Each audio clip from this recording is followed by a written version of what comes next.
This lesson is on conditional probability. So we are going to see what conditional probability is. We are going to give the definition. We are going to see the multiplication theorem and work through examples. We are going to try first of all to understand the notion of conditional probability by giving an example. So we are throwing two dice again, as we have seen before. The example of throwing a green die here and a white one, and the sample space can be seen here. We have 36 possible outcomes. We assume that we are interested in the event that we brought at least one 6. We have observed at least one 6 when we throw the dice, given that one die is 2. So the conditional probability is when we have an information, we know that something has happened, and we want to find the probability of another event, knowing that something else has happened. Let's go back to our example. Here we want to find the probability of the event that at least one 6 will occur. If we know, if we have drawn the dice and somebody has given us the information that one of the die has brought a 2. This event that one of the die is 2 is shown here, consists of the elements shown here. We see that also the 2, 2 is included because we want to have that one die has brought a 2. We don't mind if both of them bring 2.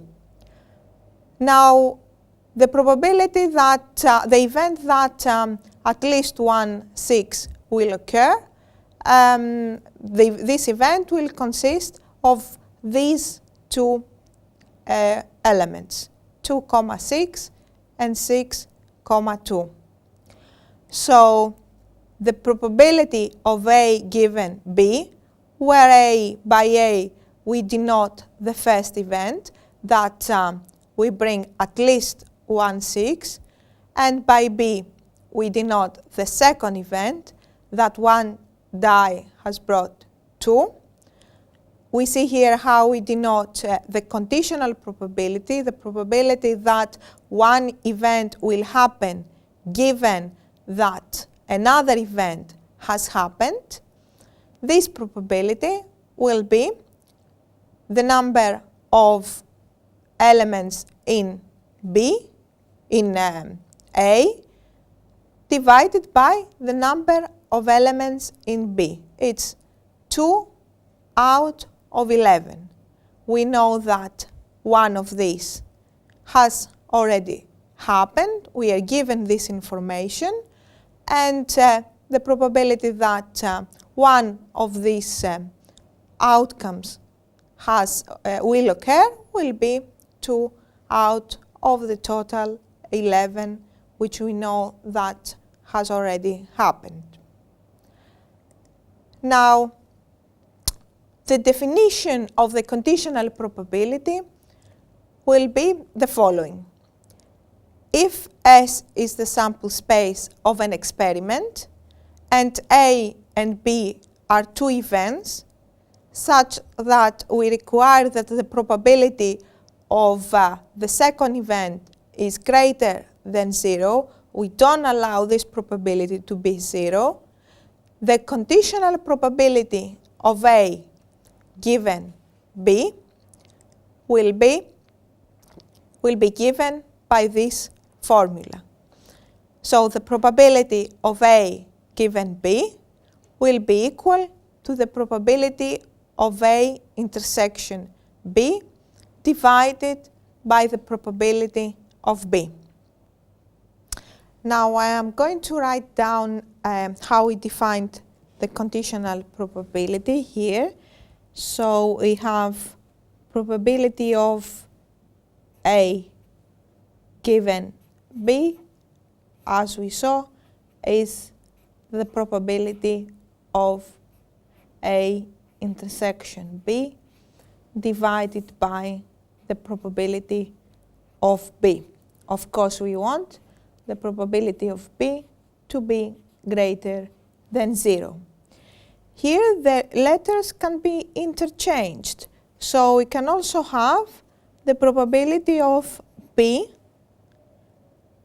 given A will be the probability of, again, we could say B intersection A, which is of course the same as the probability of A intersection B, divided by the probability of the event that we know has happened.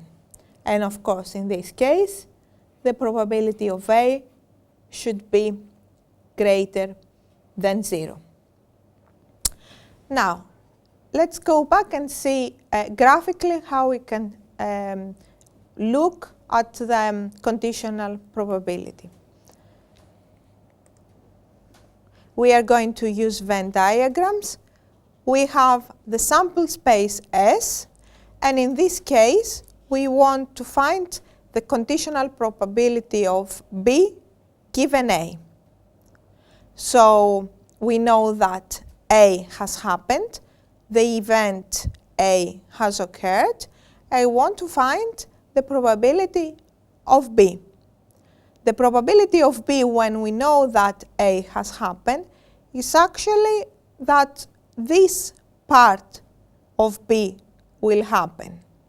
So it's like we have a new sample space here. Event A becomes our new sample space, and event B that we are interested in will only be this part, as we know that this is impossible to happen, as we know that we are already in here. So the probability of B given A will be the probability of the intersection of A and B, this part here, divided by the probability of A. Now we are going to work through a simple example to understand how we can use the conditional probability. Suppose we have a standard deck of 52 cards.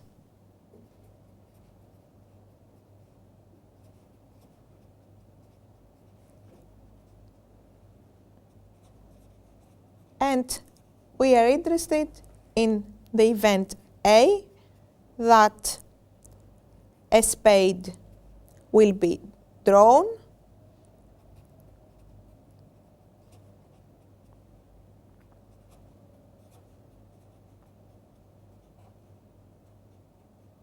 and the event B, that an ace is drawn.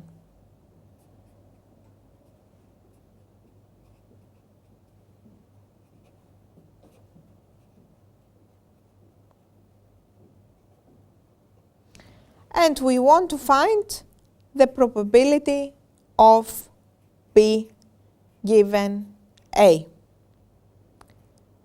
Now, according to this formula here, we know that this probability will be equal to the probability of B intersection A divided by the probability of A, provided that the probability of A is not 0. So we are going to work one by one these probabilities, find out how much they are, and we have the probability of A intersection B, that is the probability of actually observing an ace of spades.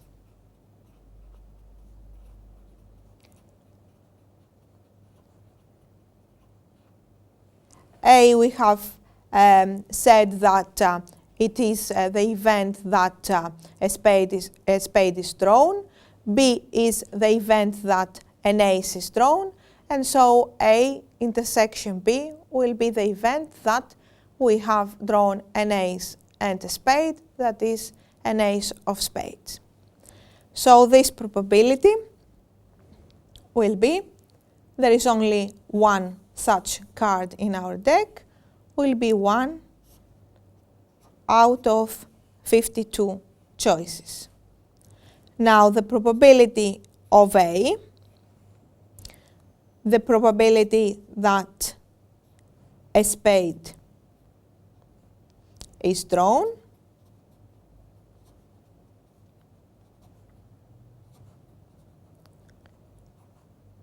we have 13 such choices. We have 30 spades in our deck, so we have 13 out of 52. And thus, the probability of B given A will be 1 over 52 divided by 13 over 52, which is 1 out of 13.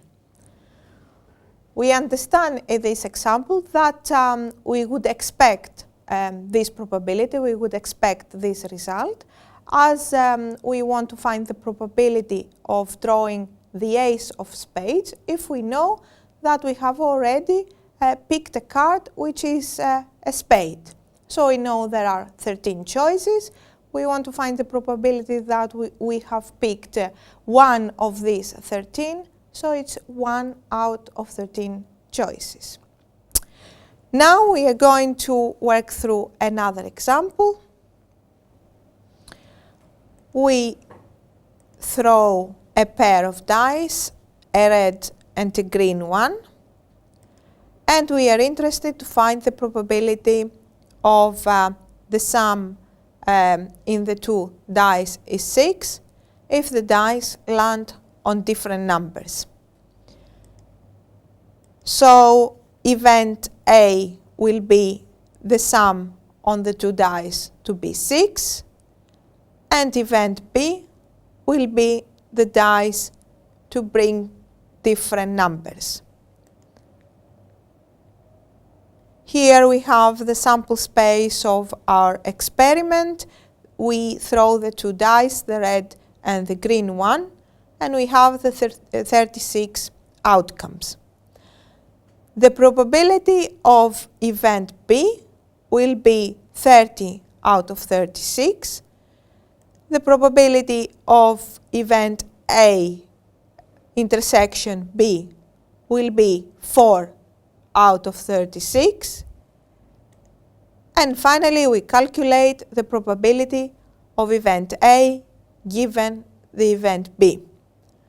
It's 4 out of 36 divided by 30 out of 36, so it's 4 out of 30.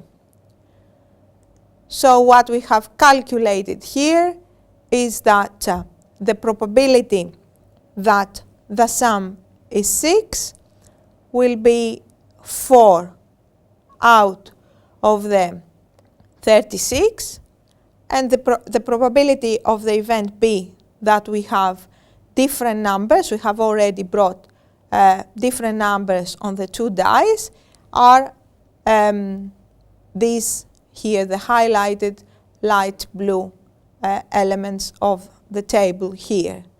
We leave out the table the element 3, 3, as we know that we have a different number in each dice. So we know that this one cannot happen. Let's go and see some basic properties that hold for conditional probability and try to prove them. So, suppose that A and B are events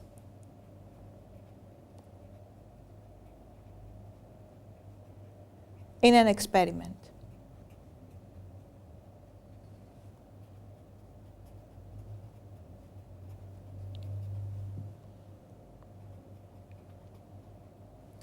And that the probability of event B is greater than 0.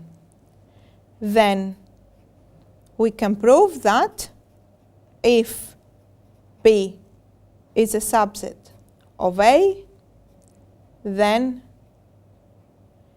the probability of A given B is 1. Also that if A is a subset of B, then the probability of A given B is probability of A divided by the probability of B. And also that if A intersection B is the empty set, they are disjoint events, then the probability of A given B is 0. Let's see one by one how we can prove this. If B is a subset of A, then every element of B will belong in the set A as well. So if we know that event B has occurred, that one of the elements of B has occurred, then we know that this element will belong in A as well, and so event A has occurred too. The second one, if A is a subset of B, then we have that the probability of A given B is the probability of A intersection B divided by the probability of B. As A is a subset of B, we know that their intersection is the event A. So this part becomes probability of A, and this is the probability of B. And we have shown the second property.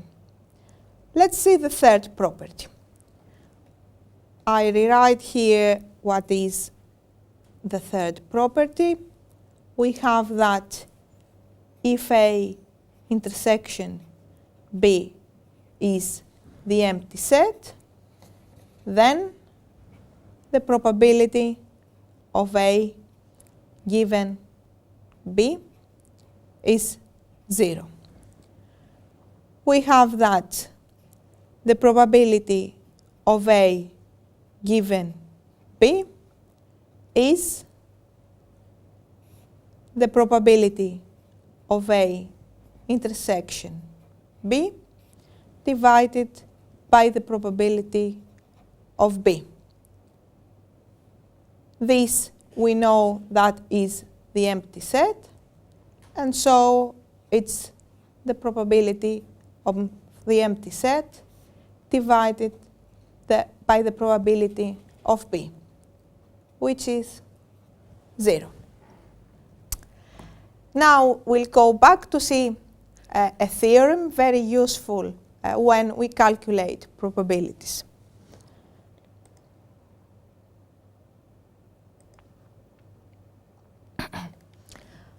The multiplication theorem. We have that from the definition of the conditional probability, we can rearrange the order of the probabilities and have that the probability of A intersection B will be the probability of A times the probability of B given A, or the probability of A intersection B is equal to the probability of B times the probability of A given B. In other words, we have used the definition of the conditional probability and we have rearranged it in such a way so that we can calculate the intersection, the probability of the intersection of two events when we know the probability of one event given the other. Now this theorem can be generalized when we have more events, and so we can use it to calculate probability of several events at the intersection of several events. In this case, we will have in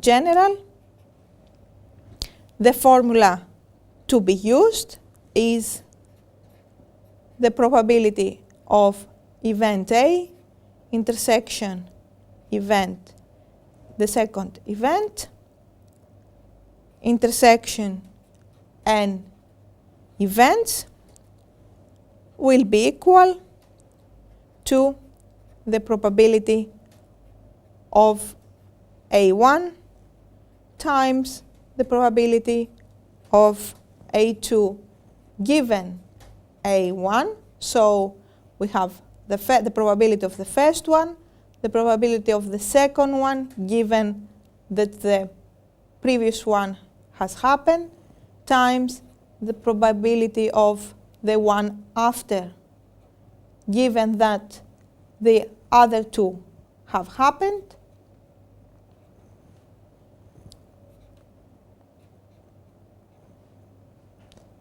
The intersection of the other two has happened, and so on.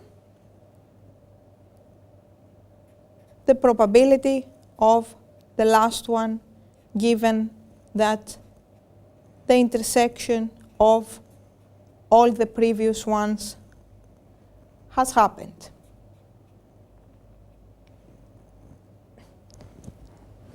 Let's see an example here to see how we can calculate probabilities using this theorem. Now we have an ordinary deck of 52 cards and we choose one card. And we are interested in finding the probability of drawing an ace. A is the event of drawing an ace. We denote by A the event of drawing an ace. And the probability of A in this case will be 4 out of 52. There are 4 aces in our deck, so 4 out of 52. 52 cards in total. If we draw 2 cards now, what is the probability of drawing an ace first and a 2 afterwards? We denote by B the event of drawing a 2, and here the probability of A intersection B, that is the probability of an A's first and a 2 afterwards, we use the conditional probability will be equal to the probability of A times the probability of B given A. So the probability of A of drawing an ace will be 4 out of 52. There are 4 aces in our deck out of 52. And the probability of B given A, that we have already drawn an ace, so it has been taken out of our deck, will be 4 out of 51. There are 4 2s out of 51 cards left. And this will be equal to 16 over 2,652. Now another example. We have 8 bulbs, 5 good ones, and 3 defectives mixed up. We test one by one at random, and we want to find the probability of finding the 3 defectives in exactly 4 tests. We denote by DI and GI the events of finding a defective or a good bulb at the ith test respectively. And we are interested in finding what is the probability of finding 3 defectives in exactly 4 tests. The possible outcomes that we are interested in are T1, T2, T3, T4, that is defective in the first test, defective in the second test, good one, third test, defective for fourth test, and so on. So finding 3 defectives can be found either in the first, second, and fourth test, or in the first, third, and fourth test, or in the second, third, and fourth test. We do not consider the case that we have found the defective ones after we have made 3 tests, because in this case we won't have exactly 4 tests. We want to do 4 tests in order to have the 3 defectives. Let's calculate this probability. How we can do it? By using the multiplication theory. We have that the probability of D1 intersection D2 intersection G3 intersection D4 or D1 G2 D3 D4 or G1 D2 D3 D4. It's the 3 cases where we can have 3 defectives at exactly 4 tests. Now, because these events do not have any elements in common, they're disjoint events, this one with this with this, and this with this, we can see that they cannot happen at the same time. We can add up these probabilities. we can have the probability of D1 intersection D2 intersection G3 intersection D4 plus the probability of D1 intersection G2 intersection D3 intersection D4 plus the probability of G1 intersection D2 intersection D3 intersection D4. We are going to calculate each one of these probabilities one by one. We start with the first one. Probability of D1 intersection D2 intersection D3.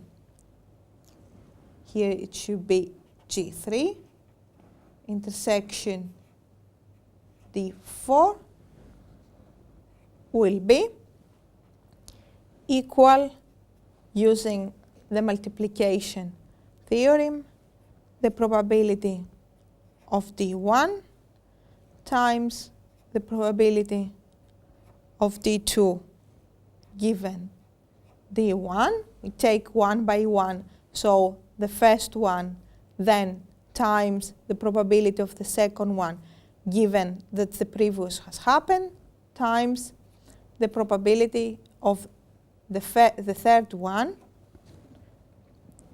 given that the intersection of the other two has happened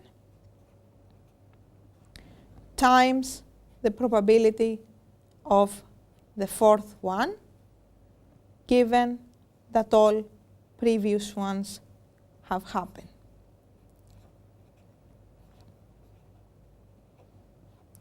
So, the probability of picking a defective one in the first test will be 3 out of 8, as there are 3 defectives out of the total 8 ones. And then it's times the probability that we pick a defective one again, given that the first one is defective. So we are left with 2 defectives out of a total of 7. Then it's the probability of picking a good one at the third test, which is we have been left with 5 good ones out of a total of 6.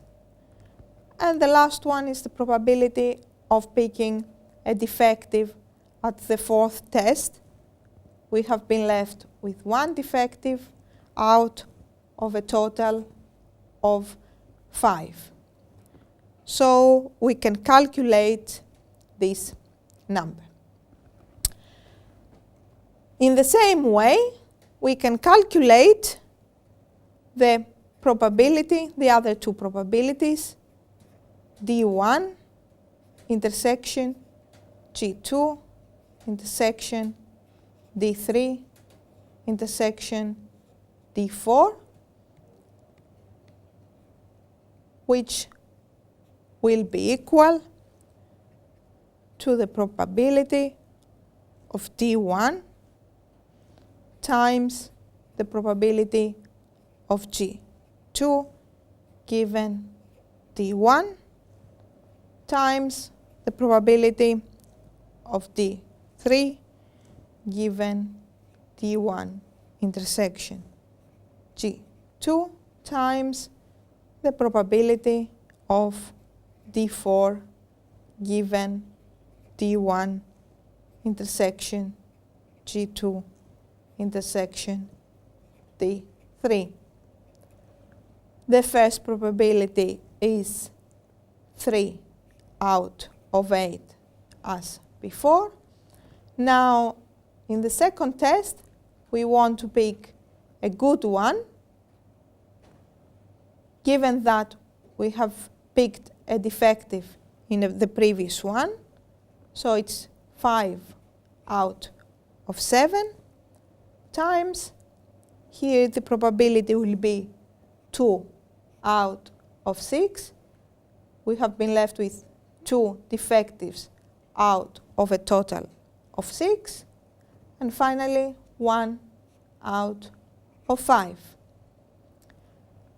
The same way, we can calculate the third probability, which will be the probability of G1 intersection D2 intersection D3 intersection D4.